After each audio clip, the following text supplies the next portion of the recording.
Friends, allies, and Americans, welcome to the Defense of Democracy podcast, where we tell the stories of folks who defend your children's rights by advocating for inclusive public school systems and who fight for diversity across our nation. I'm your host, Karen Swoboda. Let's get into it.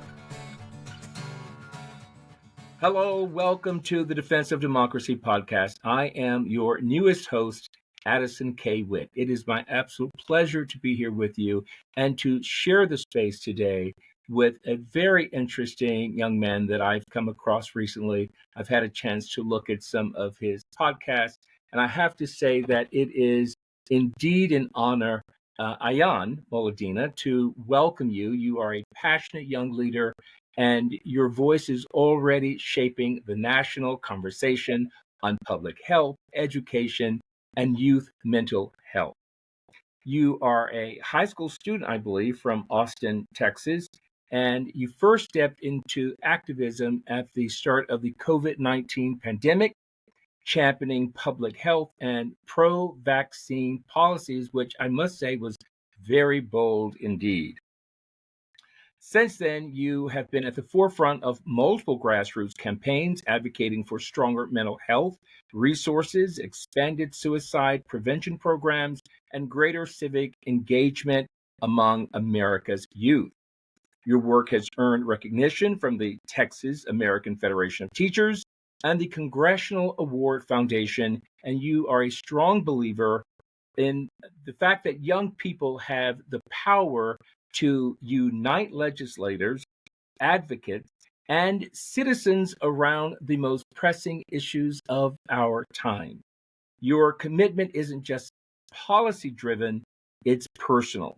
Drawing from your own lived experiences, you bring authenticity, compassion, and an unshakable determination to make or to ensure that our youth people are engaged, that they are heard and supported.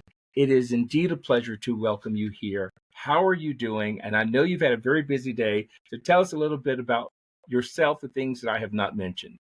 Yeah, absolutely. Well, first of all, thank you so much for having me. I'm honored to be here. Yes, I am Ayaan Moledina. I am 16 years old. I am in my high school sophomore year here in Austin, Texas, and I'm honored to be the Federal Policy Director for Students Engaged in Advancing Texas, or SEAT. We are an organization dedicated to bringing young people into the policymaking space and giving them a voice to turn their lived experiences and their opinions into a reality, because we know that government and lawmaking often seems foreign to most adults. So it's going to be very similar to young people as well. And so our goal is to help destigmatize that space, kind of bring young people into it and make sure that they know how to get involved.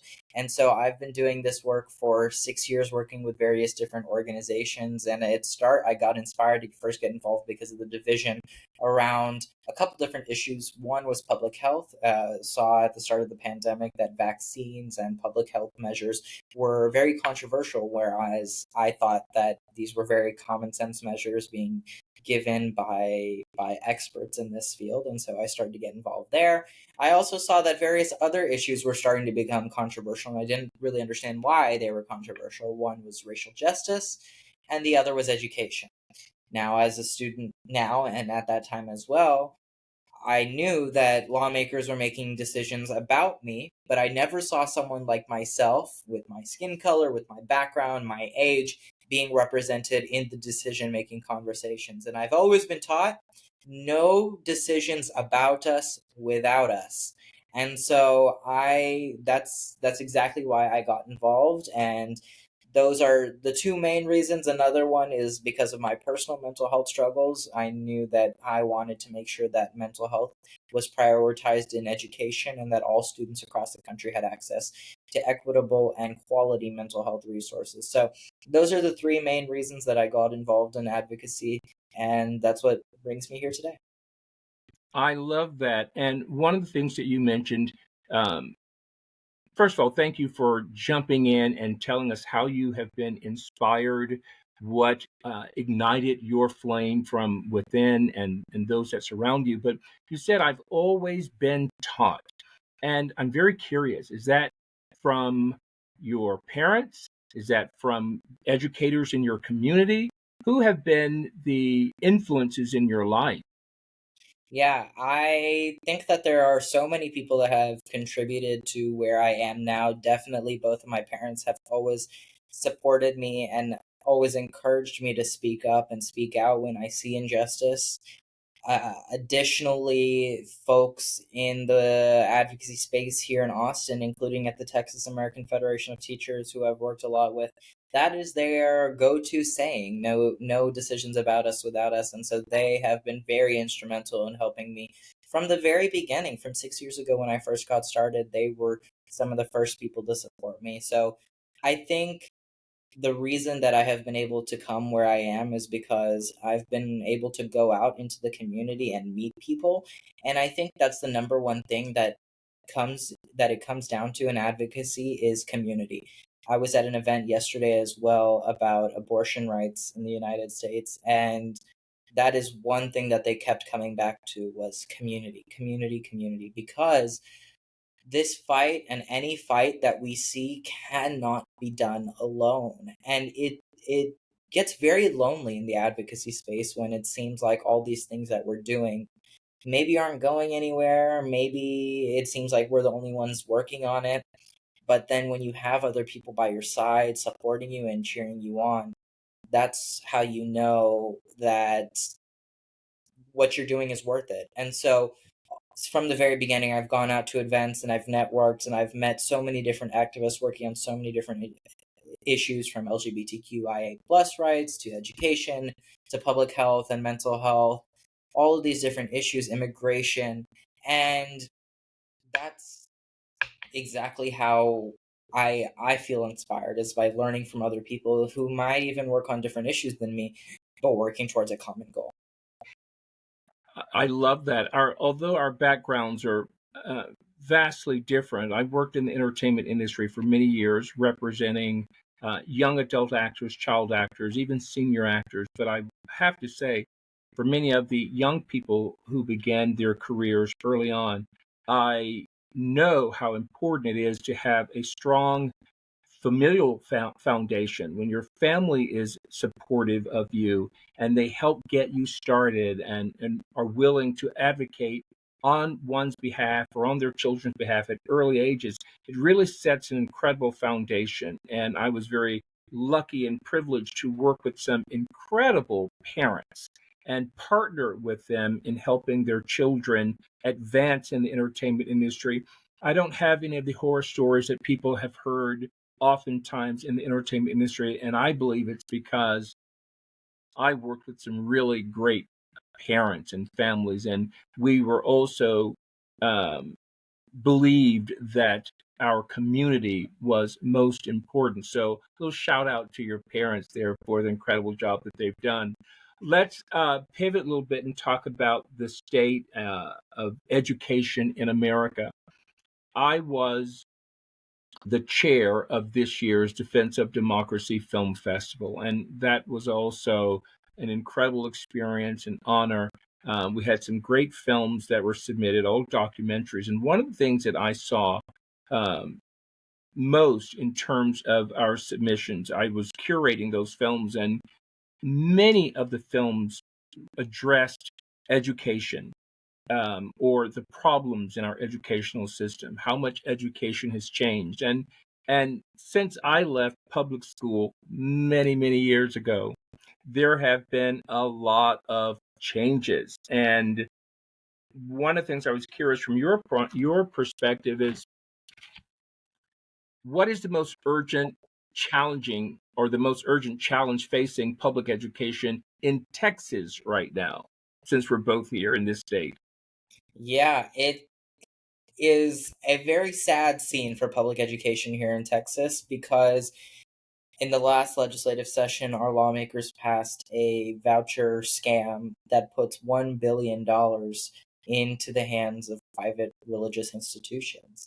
And so, what this means is that $1 billion that are intended for public schools, for public school students, for an equitable public education, I can't emphasize that enough, public education, are now being put into the hands of folks who are already wealthy enough to be able to afford going to those private schools, and they're being given a credit of $10,000 to go to those private schools. Now, the reason I say that it's only for wealthy individuals is because the credit is $10,000, but the average private school tuition here in Texas is anywhere from $20,000 to $50,000. So no low income family is able to make up the remaining $10,000 to $40,000 that they would have to in order to attend that school, even with that credit. And so, really, because there's no income limit on who can receive the credit, it's going to go in the hands of people like Elon Musk and other wealthy billionaires who live in Texas, who are send their kids to private schools, who are already sending their kids to private schools, but now are getting even more incentive to do so. And most of these private schools in Texas are religious institutions who don't have to accept students with disabilities, who don't have to accept students of different faiths or different backgrounds, different identities, different races. They are allowed to discriminate legally. And so we're putting that $1 billion into those programs. And I speak with other state lawmakers from states like Utah that put $20 million into their voucher program. And that too, they're very hesitant. That was the first year that they did it a couple years ago. And they put $20 million into their voucher program. And those lawmakers there, Republican lawmakers, were very concerned that it would overturn the public education system. And when I told them that we in Texas, in our first year of creating this program, put $1 billion into it, they were they blew their socks away. Like it was they could not believe it at all. And I think that's a testament to the fact that Republicans across the country as well know that the voucher programs that have been implemented in several states are not effective, and they've been proven to lower academic outcomes. They've been proven to increase the wealth gap. And so I think that that is the most urgent challenge facing public education in Texas right now, is the overturning of the system itself by defunding it, because we have a teacher shortage. Our teachers are not paid enough. We have a shortage of school psychologists and school counselors. There are so many different problems that we should be putting that $1 billion into funding more rural education programs and mental health programs in rural schools. But that funding is instead now going to those private institutions.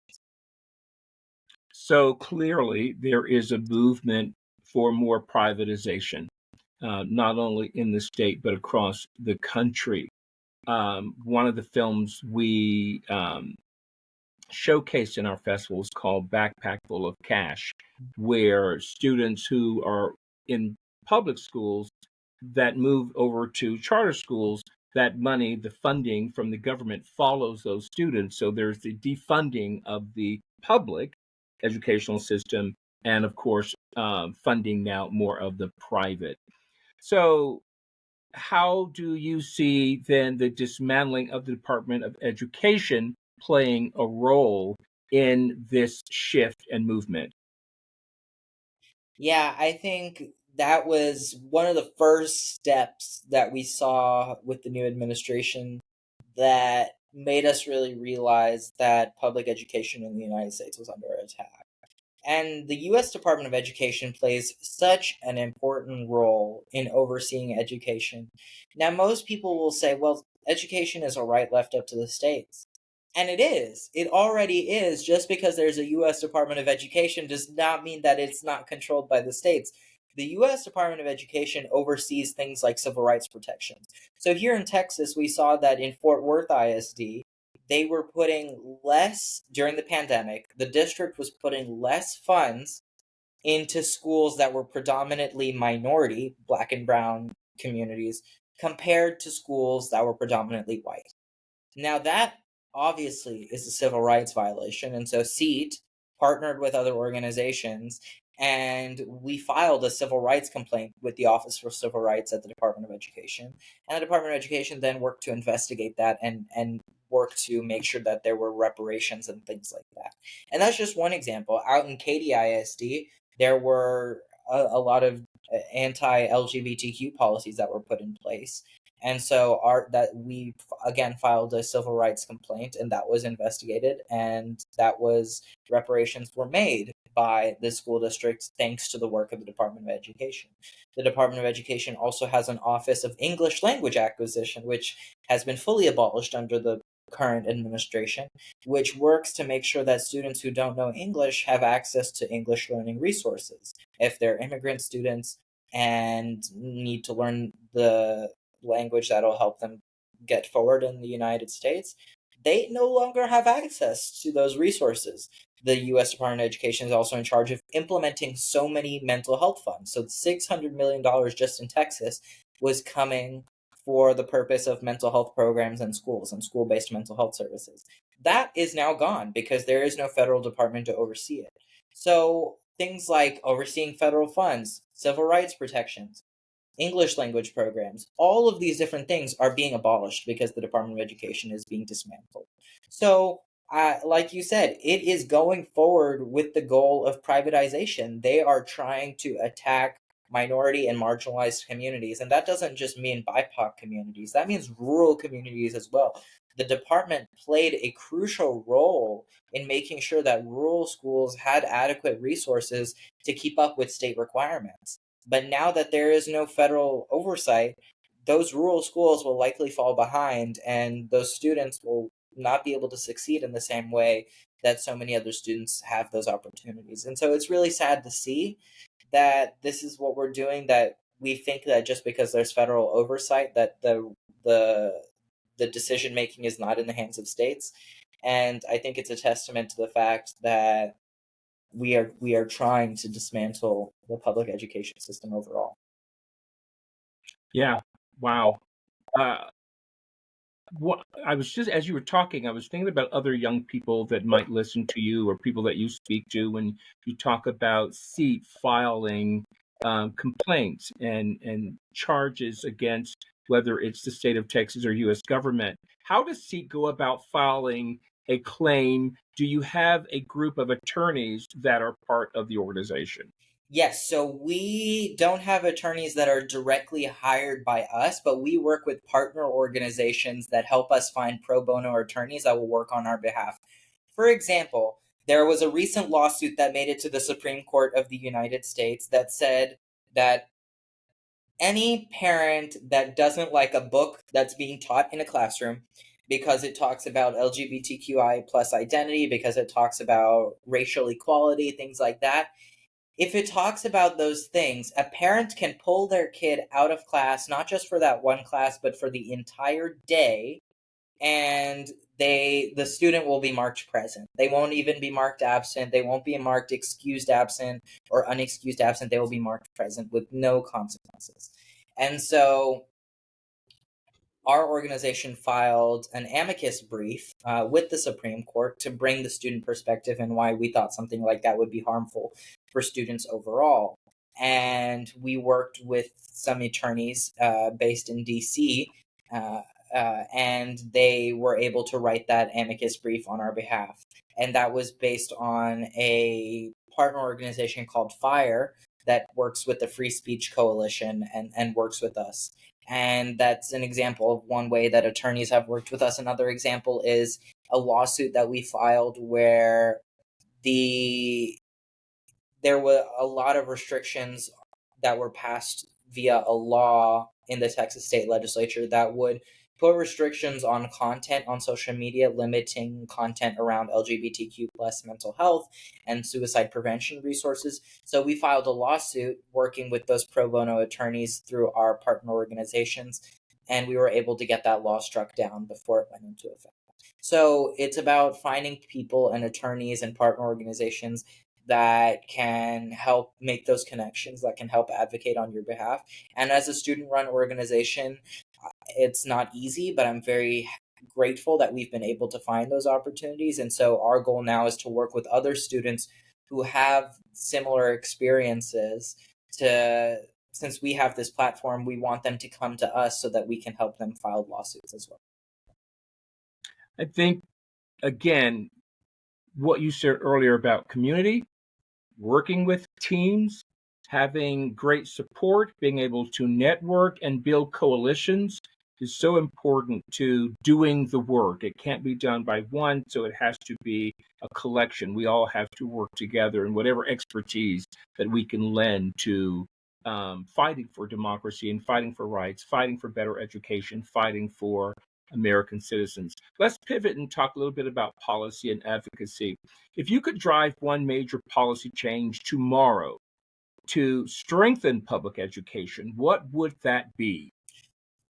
Oh, there's so many, but I'll limit it to just one. I'm very passionate about making sure that there are proper mental health supports for students in schools, as I've mentioned today. But I think that it's very sad to see that on top of teachers being overworked, school counselors are treated more as administrators and not mental health professionals. They a lot of times don't even have proper mental health training to support students in times of need, which is why suicide is now the second leading cause of death for young people like myself. And so I wish that more school counselors could focus on the mental health aspect rather than the administration aspect. And I think it also goes to the fact that we are at one school counselor per, I think, 350 students in the state of Texas. That's the average, whereas the recommended is, I think, one school counselor per 250 students.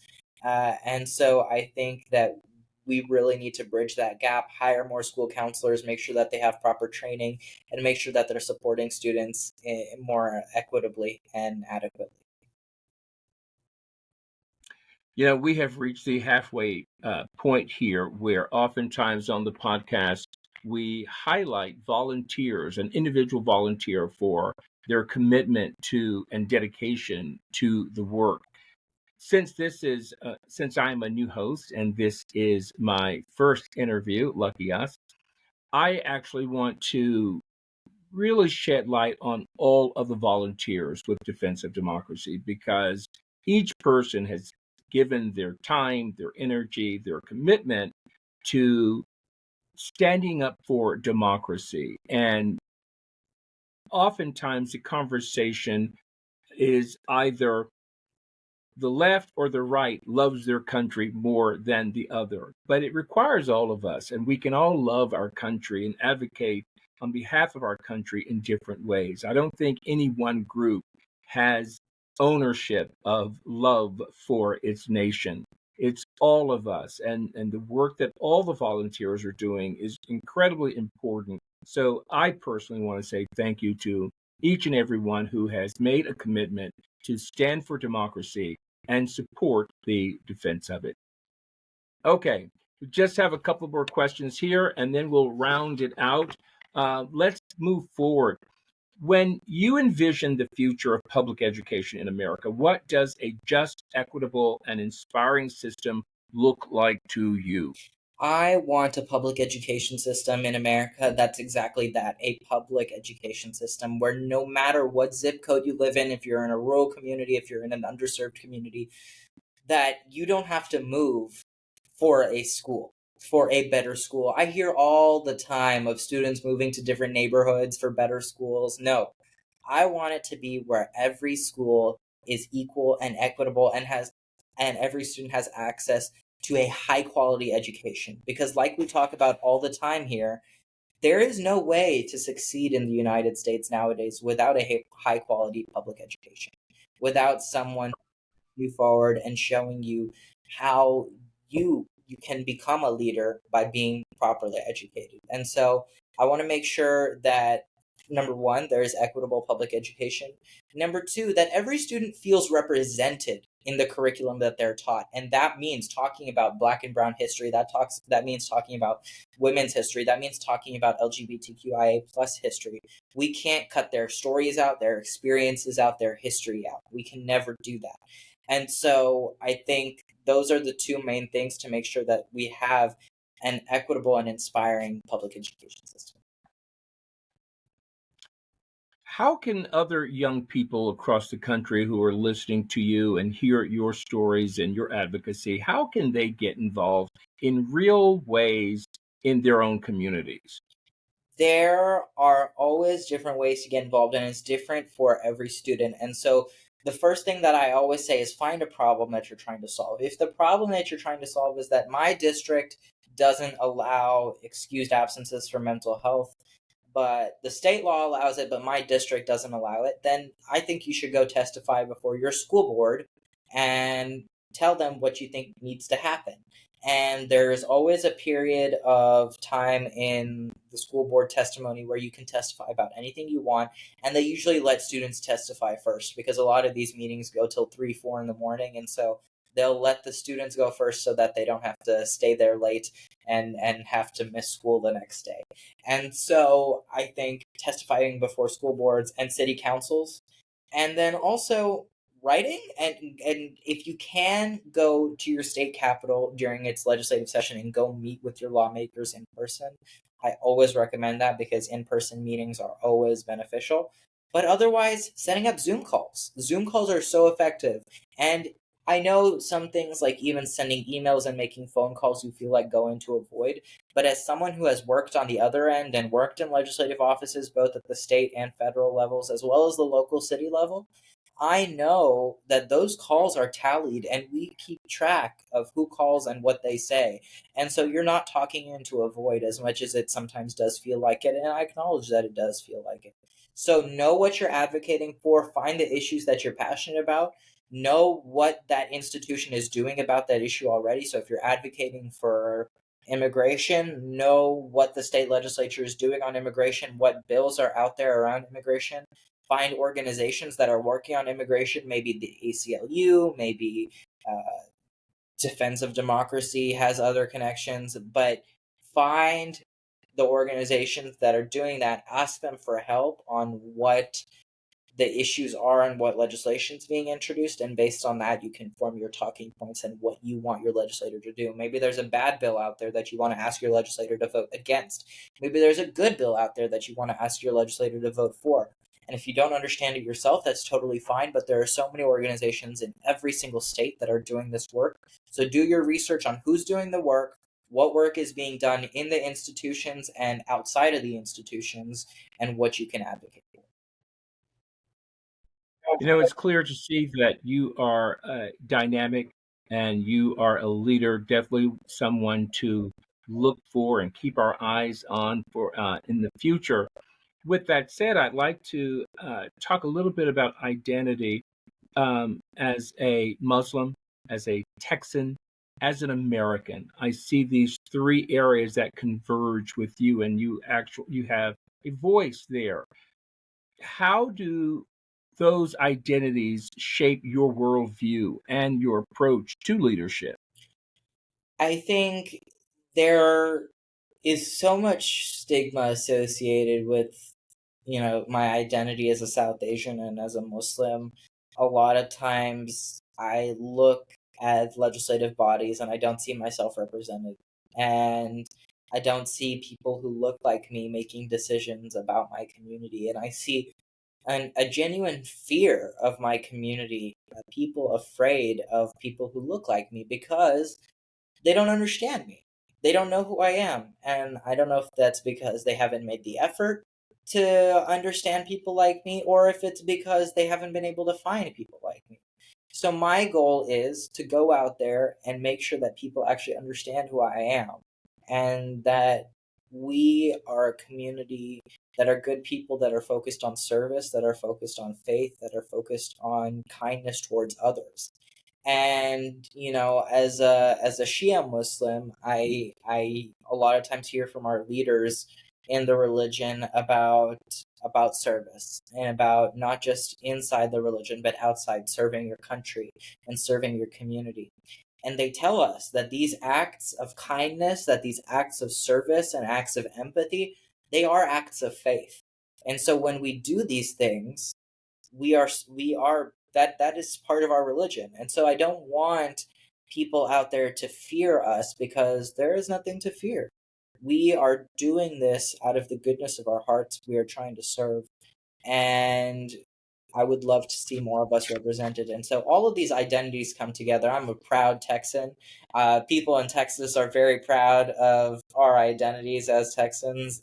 We were our own country for a period of 10 years. It didn't go that well, but we were our own country, and we never like to let people forget that. And so I, That's right. I think sometimes it's hard to be a Texan and a Muslim and a South Asian at the same time, because it seems like people in power don't want us to be here with the anti-immigration laws that they're passing, with the Alien Land Acts not allowing people from Pakistan and other countries to purchase land in the in Texas. So I think that it's really sad to see that, but also that's why we're doing this. That's why we're going to keep fighting. I lived in California for 30 years, and I'm still a very proud Texan. And it's great to be here in Texas. And that was my expression for many years, and particularly when I moved to California. We are the only state that was once its own country. And so we love that. I share that with you. Lastly, I wanted to ask, we try to end on a positive note. So, what do you see yourself doing, or what is it that you're looking forward to in the next few weeks or months? What's good? What's positive that's happening in your life?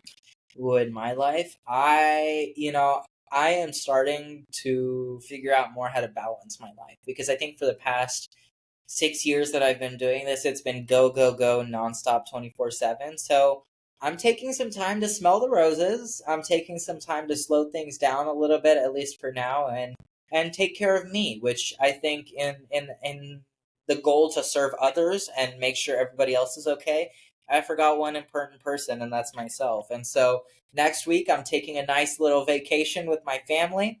I'm going to a soccer game with my best friend and my dad this weekend. I'm enjoying the little things, and I'm excited for that.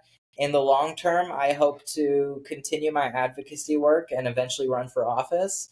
And I don't want to become a typical politician. I want to be someone that is accessible, that serves people. And I've seen examples of politicians in my community here in Austin who are accessible, who are all about service. And that's, again, goes back to community. I've learned from so many people, and I want to be a public servant just like them. And so that's what I dedicate my life to.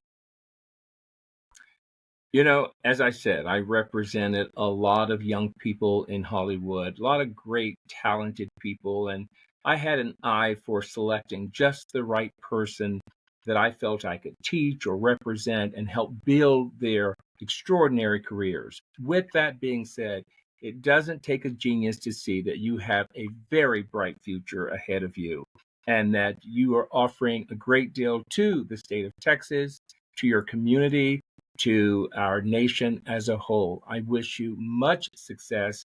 And other young people should be very proud that they have people like you. I've seen a lot of great young people here in Texas that are advocating for democracy, standing up for one another. So it's been an absolute pleasure to have you on today and to talk with you. It's been wonderful being here. Thank you so much. And I look forward to talking again soon. Likewise. For those of you that are interested in getting involved, you heard Ayaan talk about community and engaging, and it requires all of us. So I invite you to participate, to get involved, to volunteer, whether that's giving your time, your energy, or financial support. We would love to have you on board joining us here at Defense of Democracy. You can check us out, defenseofdemocracy.org. Thank you so much for being with us.